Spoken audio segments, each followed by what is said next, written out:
दोस्तों, स्वागत है आप सभी का हमारे YouTube चैनल अपनी फिजिक्स पाठशाला में। और आज हम सोल्व करने वाले हैं आरबीएससी एग्जाम 2023 फिजिक्स के पेपर को। तो चलो बात करते हैं फिजिक्स के पेपर की कि आपने किस तरह क्वेश्चंस किए थे, किस तरह आपने गलती की है। आज हर चीज़ आपको मैं बता दूंगा। तो चलो बात करते हैं क्वेश्चन की, ठीक है। तो 1 से लेके 9 तक आपको मल्टी चॉइस क्वेश्चंस दे रखे थे, जिसको आपको ऑप्शनल टाइप बोलते हैं, ठीक है। तो कैसे करना था, पहला क्वेश्चन क्या है आपका, मुक्त आकाश या निर्वात की विद्युतशीलता का एसआई मान क्या है, ठीक है। तो इसका आंसर क्या होगा, इसका आंसर होगा सी।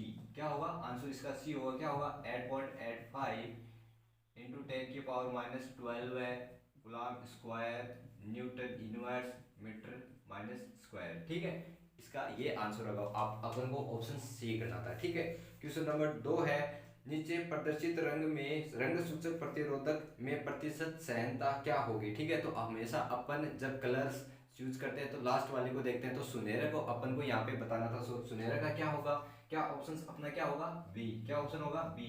5% यहाँ पे अपना आंसर होगा, ठीक है। 5% यहाँ पर अपना आंसर होगा, ठीक है। क्वेश्चन 3 की बात करते हैं, लोहे का क्यूरी ताप क्या होता है। लोहे का क्यूरी ताप हमें पता है, लोहे का क्यूरी ताप हमेशा होता है 770 डिग्री सेंटीग्रेड होता है। लेकिन ये ऑप्शंस में नहीं दे रखा था, इसलिए अपन को क्या करना था, यहाँ पे एक और वैल्यू होती है लोहे की क्यूरी ताप की। क्या वैल्यू होती है, 1043 के इसका वैल्यू होता है, ठीक है। तो क्या होता है, क्या ऑप्शन था, अपन को ए करना था। क्या क्या करना था, ए करना था। 1043 के अपन को यहाँ पे आंसर करना था, ठीक है। तो चलो बात करते हैं अगले क्वेश्चन की।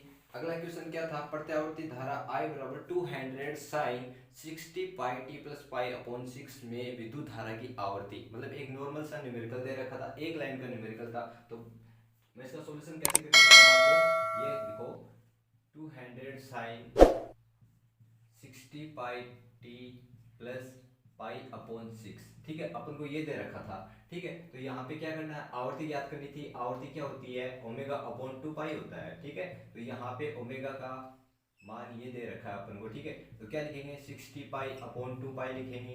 पाई से पाई कैंसिल हो जाएगा, 2 से 60 कैंसिल हो जाएगा, 30 आ जाएगा, ठीक है। 30 आंसर आ रहा अपना, तो ठीक है। तो क्या आंसर होगा, 30 हर्ट्ज। क्या होगा, 30 हर्ट्ज। तो ऑप्शन अपना होगा डी, ठीक है। बात करते हैं 5वें की, एफएम प्रसारण के लिए संचार आवर्ती बैंड प्रास क्या है, ठीक है। एफएम प्रसारण के लिए संचार आवर्ती बैंड प्रास क्या है, तो अपना आंसर होगा सी। क्या होगा, क्या होगा 88 से 108 मेगाहर्ट्ज में होगा, ठीक है। मेगाहर्ट्ज में होगा, ये अपना आंसर होगा, ठीक है। फिर अगला है, उत्तर लेंस की फोकस दूरी क्या होगी जिसकी क्षमता +2.5 डायप्टर है, ठीक है। तो ये भी एक न्यूमेरिकल, नॉर्मल सा न्यूमेरिकल है। कैसे होगा, चलो करते हैं। कैसे करते हैं कि हमें पता है कि पावर क्षमता 100 अपॉन फोकस दूरी, ठीक है, अपॉन फोकस दूरी जो कि सेंटीमीटर में होती है, ठीक है। इतना अपन को पता है। अब अपन को इसकी वैल्यू दे रखी है, कहाँ दे रखी है, 2.5, क्या दे रखा है, 200 अपॉन एफ सेंटीमीटर। इतना किया अपन ने, कर दिया इतना, ठीक है। उसके बाद क्या करेंगे, एफ इक्वल्स 100 अपॉन 2, इतना कर दिया इतना। इसके बाद क्या करेंगे, ये पॉइंट हटाने के बाद यहाँ पे ऊपर हो जाएगा 1000 अपॉन 25, फिर कैंसिल करेंगे, कितना आ जाएगा, 40 सेंटीमीटर आ जाएगा। तो अपना आंसर क्या होगा, डी होगा। क्या होगा, डी, 40 सेंटीमीटर होगा, ठीक है। क्या होगा, 40 सेंटीमीटर होगा। फिर अगला है, 4 पाई कलांतर में तुल्य पथांतर होता है। 4 पाई कलांतर में तुल्य पथांतर होता है। तो इसको अपन को कैसे करना था, इसको ऐसे करना था कि पथांतर जो होता है, पथांतर होता है वो क्या होता है, लेमडा अपॉन 2 पाई, सॉरी हाँ 2 पाई कलांतर का मल्टीप्लाई होता है, ठीक है। जैसे कि कलांतर क्या होता है, फाई होता है, ठीक है। कलांतर क्या होता है, यहाँ पे फाई होता है, ठीक है। तो अपन को फाई 4 पाई दे रखा है, यहाँ पे फाई अपन को क्या दे रखा है, 4 पाई दे रखा है, ठीक है। तो अगला बोल रहा है कि 4 पाई कलांतर के तुल्य पथांतर क्या होगा। तो अपन को यहाँ पे क्या करना था, 2 पाई इंटू 4 पाई, ठीक है। ये कैंसिल हो जाएगा, यहाँ पे 2 आ जाएगा, क्या आंसर आएगा अपना, 2 लेमडा, ठीक है। तो ऑप्शन अपना क्या है, बी। क्या ऑप्शन अपना, बी, 2 लेमडा, ठीक है। ऑप्शन अपना क्या है, 2 लेमडा, ठीक है दोस्तों। अगर जो बच्चा 12th क्लास का अगर क्लास देख रहा है तो अपना पेपर सामने रख ले, ठीक है। अपना पेपर सामने रख ले ताकि वो क्वेश्चंस को देख सके, ऑप्शंस को भी देख सके और क्वेश्चन को साथ साथ पढ़ सके, ठीक है। तो तो हर एक क्वेश्चन मेरे को करना पड़ेगा, ठीक है, आपको मैं बताता जाऊंगा, ठीक है। अगला क्वेश्चन क्या दे रखा है, 100 वोल्ट विभवांतर से त्वरित इलेक्ट्रॉन से संबद्ध डी ब्रोगली तरंगदैर्घ्य क्या होगी, ठीक है। क्या होगी कि वोल्ट अपन को दे रखा है 100, ठीक है, क्या दे रखा है 100। अब इलेक्ट्रॉन, त्वरित इलेक्ट्रॉन दे रखा है, डी ब्रोगली तरंगदैर्घ्य, तो लेमडा ई का फॉर्मूला क्या होता है, 12.27 upon under root V angstrom होता है ना। तो क्या कैसे करेंगे इसको, अंडर रूट में 100 ले लेंगे, ठीक है। इतना लेने के बाद अपना आंसर बन रहा है इतना, ये अपन को ऑप्शंस में दे रखा है। तो अपना ऑप्शंस क्या होगा, बी होगा, ठीक है, क्या होगा, बी होगा, 1.227 नैनोमीटर, नैनोमीटर है, ठीक है, नैनोमीटर होगा, ठीक है दोस्तों, ऑप्शन बी है, ठीक है। फिर दे रखा है नीचे चित्र में दर्शाए तरक परिपथ की निर्गम वाई होगी, ठीक है। तो अपन को डायग्राम दे रखा है, डायग्राम में बना देता हूं, कैसे डायग्राम दे रखा है, ऐसे डायग्राम दे रखा है, ठीक है। एक इनपुट यहां से दे रखा है,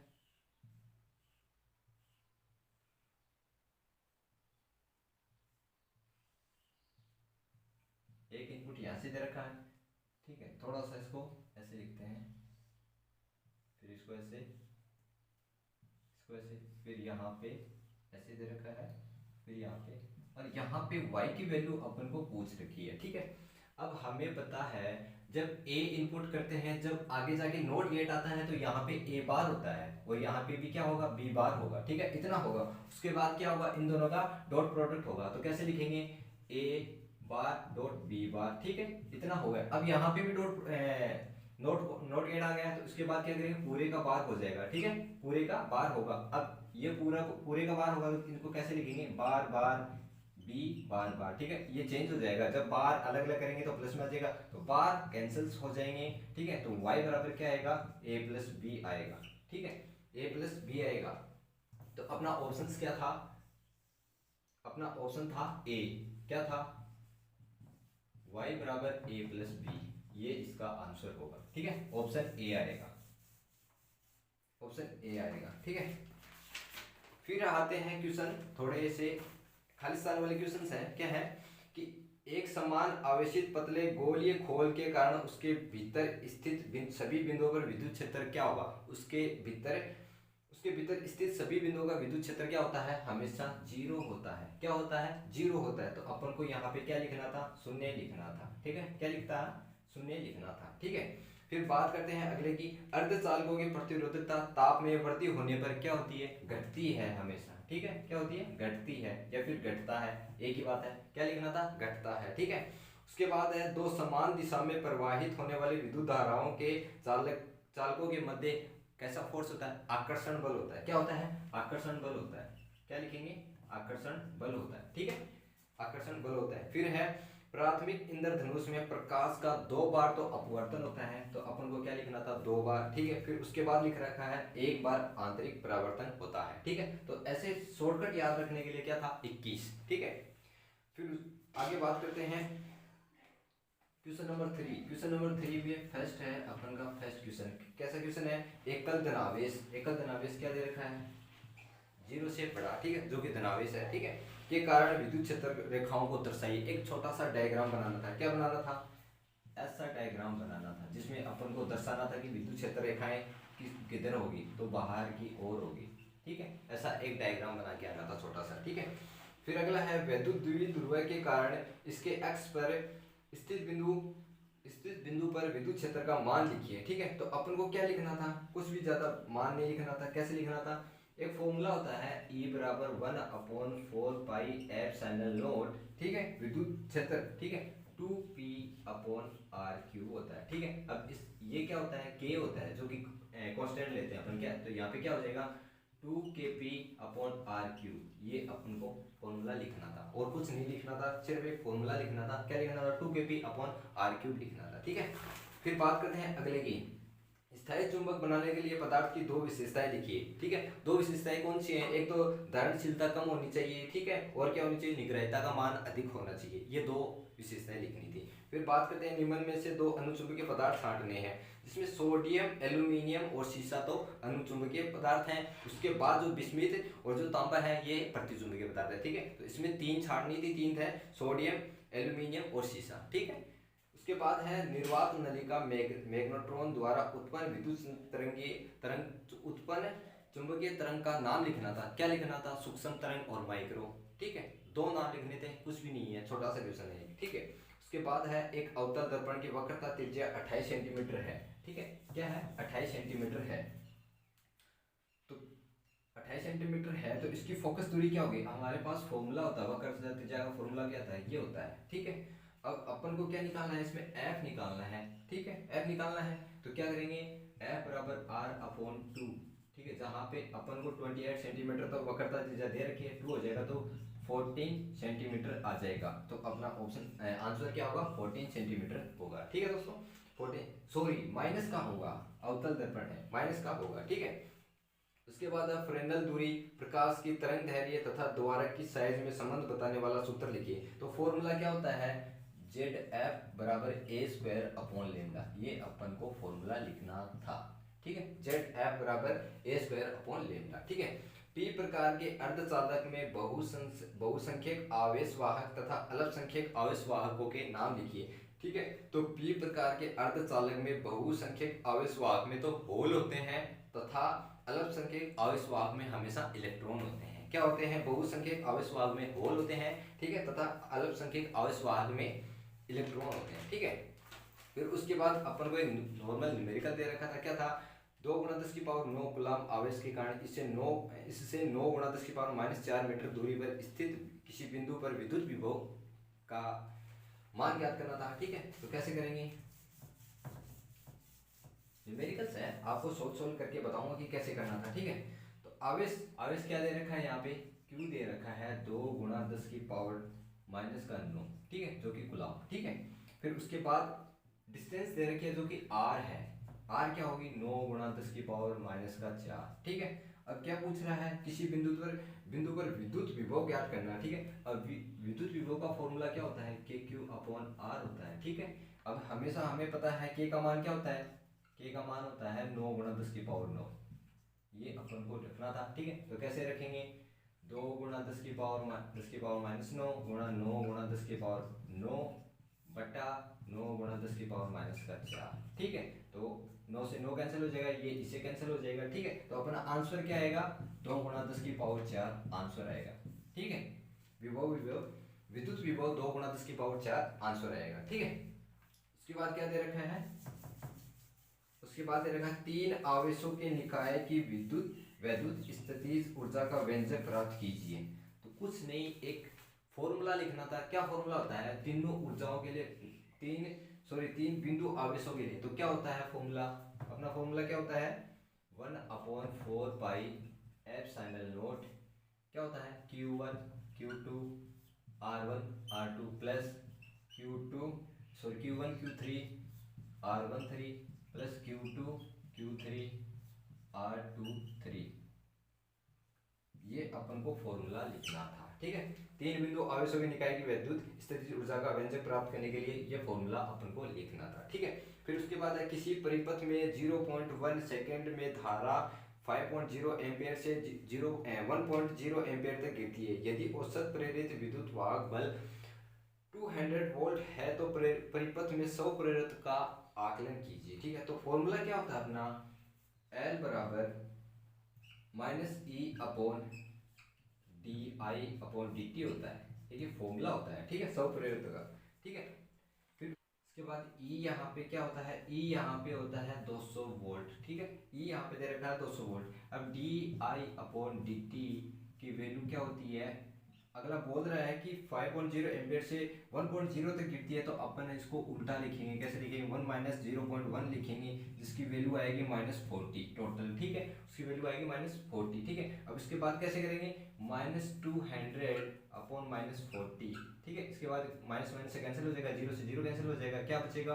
5 हेनरी आएगा। ठीक है, क्या आंसर आएगा? 5 हेनरी आएगा। ठीक है, उसके बाद बात करते हैं विद्युत चुंबकीय प्रेरण के लिए कथन लिखिए। फैराडे का नियम लिखना था, फिर उसके बाद लेंज का नियम लिखना। तो फैराडे के लिए 2 नियम लिखने थे, या तो आपने फर्स्ट लिख दिया होगा तो वो भी बहुत अच्छा है, या फिर सेकंड लिखा है तो वो भी ठीक है। उसके बाद है लेंज का नियम, लेंज का नियम भी आपने लिख दिया होगा। ठीक है, अब बात करते हैं शक्ति गुणांक का मान निम्नांकित परिपथों के लिए ज्ञात कीजिए। ठीक है, तो शुद्ध धारितीय परिपथ, तो इसके लिए मैक्सिमम क्या होता है, क्या मान होता है, अपन को लिखना था, कैसे लिखना था, कोस फाई, कैसे लिखना था, कोस पाई। तो फाई की जगह अपन को क्या लिखना था, कोस पाई बाई 2। ठीक है, मैक्सिमम वैल्यू होती है पाई बाई 2, तो यहाँ पे क्या वैल्यू होती है कोस पाई बाई 2 की, 0 वैल्यू होती है। ठीक है, क्या लिखते हैं, 0 वैल्यू होती है। फिर उसके बाद पूछ रहा है श्रेणी L4 अनुनादी परिपथ, अनुनादी परिपथ के बारे में पूछ रहा है, तो इसको कैसे लिखना था, हमारा अनुनाद क्या होता है, अनुनाद होता है Z बराबर R होता है। ठीक है, Z बराबर R होता है। तो उसके बाद शक्ति गुणांक फाई बराबर पूछ रखा है, तो फाई का ये फॉर्मूला होता है R अपॉन Z। ठीक है, ये फॉर्मूला होता है R अपॉन Z। ठीक है, तो उसके बाद क्या करेंगे, R अपॉन Z का जगह ये रख देंगे। ठीक है, R, ठीक है, तो ये आ जाएगा। तो शक्ति गुणांक का मान श्रेणी L4 अनुनादी परिपथ के लिए 1 होगा। ठीक है, तो यहाँ पे 1 आएगा और इसके लिए 0 आएगा। ठीक है, उसके बाद बात करते हैं अगले क्वेश्चन की। ट्रांसफार्मर में होने वाली किन्हीं 3 ऊर्जा 6 हानि का उल्लेख कीजिए और इन्हें कैसे कम किया जाता है। तो मुझे इतनी तो उम्मीद है कि आपने ये क्वेश्चन कर दिया होगा। ठीक है, तो कुछ नहीं, ज़्यादा कुछ नहीं लिखना था। तो 3 तो हानियाँ लिखनी थी, क्या हानियाँ, भंवर धाराओं के बारे में, और ठीक है एक वो ऊर्जा संरक्षण कुछ ऐसे करके है, एक और है ऊर्जा।